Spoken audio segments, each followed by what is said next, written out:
We're going to look at auditing standard number 620. It is about using the work of an expert. When we go on an audit, we work on different industries and different field. So we don't have to be an expert in every field. So what we can do is we can use the work of an expert. So now when we use the work of an expert, there are certain factors which we need to take into consideration in a very, very serious manner.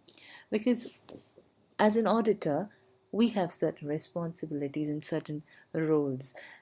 And when we are involving another person, another expert in the field, and when we are going to use his work to form an opinion, so it is very, very important for us to put everything in detailed manner in an agreement.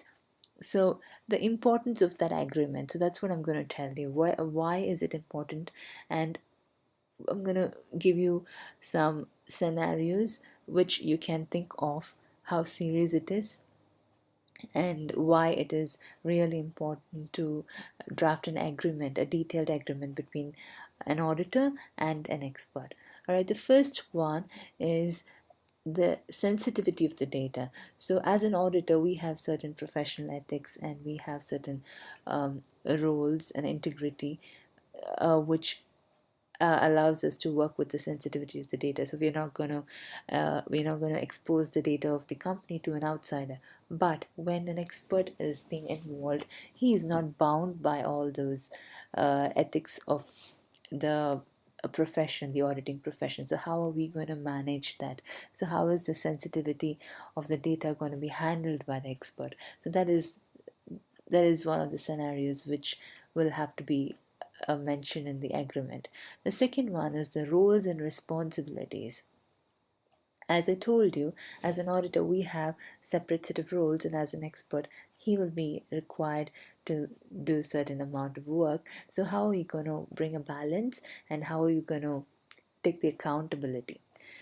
And the next one is the legal aspect and the regulatory aspect as well has to be met by an auditor from one angle and by the expert from another angle. So how is that going to be handled? All these have to be put in the agreement.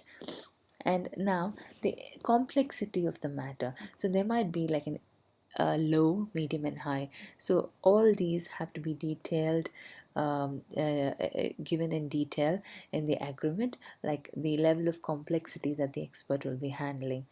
And it is also very important that the auditor and the expert, they are two different and they are like independent people. They are not like friends who have been working on other audit, or they know to each other, and so there shouldn't be any influence of one person's work on another person's opinion. That's very important. And the last one is last one as in the factor for discussion which we have taken today.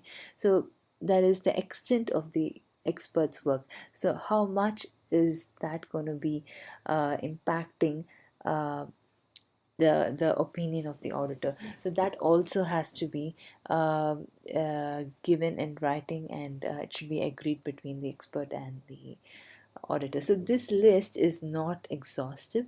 It is only like showing some light on what are the factors, what are the like priority, the highly prioritized points which you have to have in your mind when you're drafting an agreement with the person, with the expert.